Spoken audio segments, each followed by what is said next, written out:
ಆತ್ಮೀಯ ವಿದ್ಯಾರ್ಥಿಗಳಿಗೆ ನಿಮ್ಮ ಸುನೀತಾ VS ಸರ್ ಅವರು ಮಾಡುವ ನಮಸ್ಕಾರಗಳು.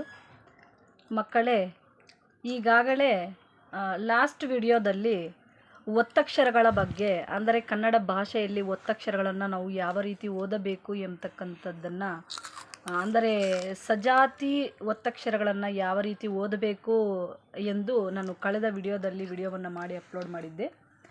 ವಿದ್ಯಾರ್ಥಿಗಳ ಈ ಒಂದು ವಿಡಿಯೋದಲ್ಲಿ ವಿಜಾತಿಯ ಒತ್ತಕ್ಷರಗಳನ್ನು ಯಾವ ರೀತಿ ಓದಬೇಕು ಅಂತ, ವಿಜಾತಿಯ ಒತ್ತಕ್ಷರಗಳನ್ನು ನಾವು ಯಾವ ರೀತಿ ಪ್ರೊನೌನ್ಸ್ ಮಾಡಬೇಕು ಮತ್ತು ಅವುಗಳನ್ನು ಯಾವ ರೀತಿ ಓದಬೇಕು ಅಂತಕ್ಕಂಥದ್ದನ್ನು ನಾವು ಈ ತರಗತಿಯಲ್ಲಿ ತಿಳಿಯೋಣ.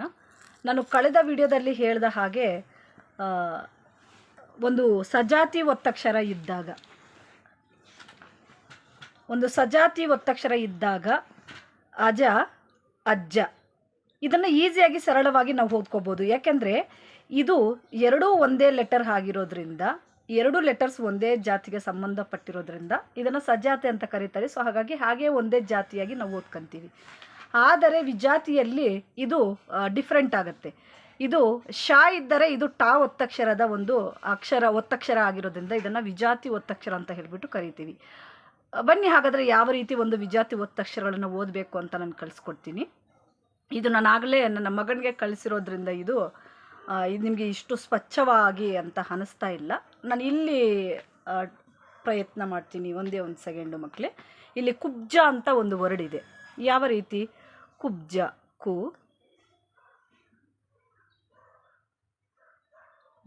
ಕುಬ್ಜ, ಇದು ಇಲ್ಲಿರ್ತಕ್ಕಂತಹ ಒಂದು ವರ್ಡು. ಇದು ಕುಬ್, ಜ, ಕುಬ್ಜ. ಇದೇ ಒಂದು ಒತ್ತಕ್ಷರವನ್ನು ಓದುವಂತಹ ಒಂದು ಸರಳ ರೀತಿ. ಕುಬ್ ಜ, ಕುಬ್ಜ, ಕುಬ್ ಜ, ಕುಬ್ಜ. ಆದರೆ ಸ್ವಜಾತಿ ಒತ್ತಕ್ಷರದಲ್ಲಿ ಏನಾಗುತ್ತೆ? ಕು ಬ, ಕುಬ್ಬ. ವಿಜಾತಿ ಒತ್ತಕ್ಷರದಲ್ಲಿ ಕುಬ್ ಜ, ಕುಬ್ಬ, ಕುಬ್ ಬ, ಕುಬ್ ಜ, ಕುಬ್ಜ. ಇದು ಸಜಾತಿಗೆ, ಇದು ವಿಜಾತಿಗೆ. ಹಾಗಾದರೆ ಎರಡನೇದು ಇಷ್ಟ, ಇಷ್ಟ, ಇಷ್ಟ. ನಾನಿಲ್ಲಿ ಬರೆದಿದ್ದೀನಿ. ಇದು ವಿಜಾತಿ. ಎರಡು ಲೆಟರ್ ಸೇಮ್ ಒಂದೇ ಲೆಟರ್. ಕುಬ್ಬ, ಕುಬ್ಜ, ಕುಬ್ ಜ, ಕುಬ್ಜ.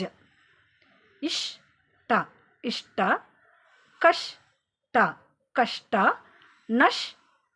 ನಷ್ಟ. ಎಗೇನ್ ಕೇಳಿಸ್ಕೊಳ್ಳಿ. ಕುಬ್ ಜ, ಕುಬ್ಜ, ಕುಬ್ ಜ, ಕುಬ್ಜ. ಇಷ್ಟ, ಕಷ್ಟ, ಕಷ್ಟ, ನಷ್ಟ. ಇದರಲ್ಲಿ ಒತ್ತಕ್ಷರವನ್ನು ನಾವು ಫುಲ್ ಲೆಟರ್ ಆಗಿ ಪ್ರೊನೌನ್ಸ್ ಮಾಡ್ತೀವಿ.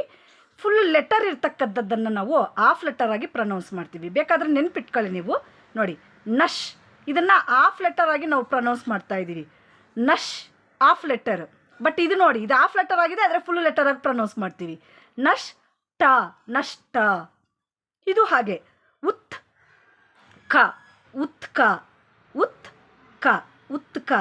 ನನ, ಉತ್ಕನನ.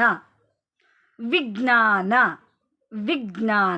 ಇದು ಜ್ಞಾನ ಅಂತ ಕರೆಯೋದ್ರಿಂದ ವಿಜ್ಞಾನ ಅಂತಲೇ ನಾವು ಪ್ರೊನೌನ್ಸ್ ಮಾಡಬೇಕು. ಸತ್ಕಾರ. ಇಲ್ಲಿ ನೀವೊಂದು ವಿಶೇಷತೆನೇ ನಾವು ಗಮನಿಸಬೇಕು ಮಕ್ಕಳೇ.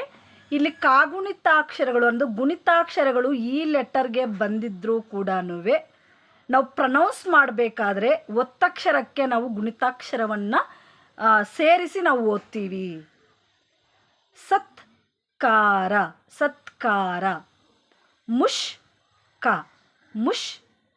ಮುಷ್ಕರ. ಸತ್ಕವಿ. ಖಡ್ಗ. ಶಬ್ದ. ಇದನ್ನು ನೋಡಿ ಅಷ್ಟೇ, ಹಾಫ್ ಲೆಟರ್ ಆಗಿ ಪ್ರೊನೌನ್ಸ್ ಮಾಡ್ತಾ ಇದ್ದೀವಿ.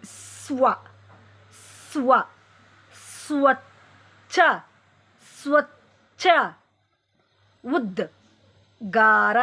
ಉದ್ಗಾರ. ನಿಶ್ಚಯ. ನಿಶ್ಚಲ. ನಿಶ್ಚಿತ. ಇಲ್ಲಿ ಇನ್ನೊಂದಷ್ಟು ಕೆಲವು ಉದಾಹರಣೆಗಳಿದೆ, ಅರ್ಥ ಆಗ್ತಾ ಇದೆ ಅಂತ ತಿಳ್ಕೊತೀನಿ ಮಕ್ಕಳೇ.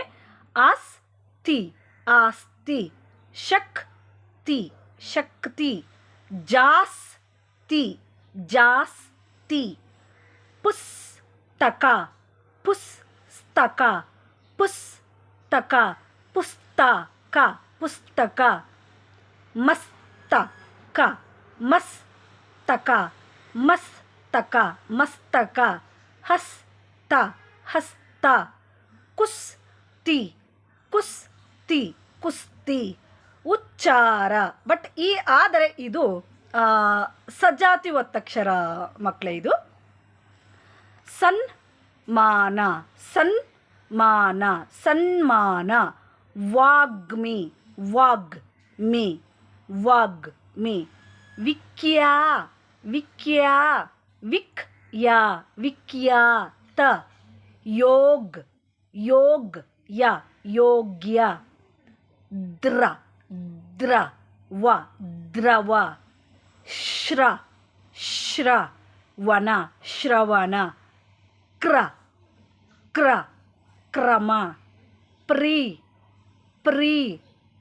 ಪ್ರೀತಿ, ಪ್ರತಿಭೆ ಪ್ರತಿಭೆ, ಸ್ವಲ್ಪ ಸ್ವಲ್ಪ, ಸತ್ಯ ಸತ್ಯ,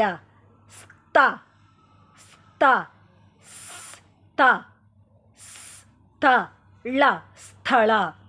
ಮಕ್ಕಳೇ, ಇದು ಈ ರೀತಿಯಾಗಿ ನಾವು ವಿಜಾತಿ ಒತ್ತಕ್ಷರಗಳನ್ನು ಓದಬೇಕಾಗತ್ತೆ. ನಿಮಗೆ ಅರ್ಥ ಆಯಿತು ಅಂತ ತಿಳ್ಕೊಂತೀನಿ ಮಕ್ಕಳೇ. ಧನ್ಯವಾದಗಳು.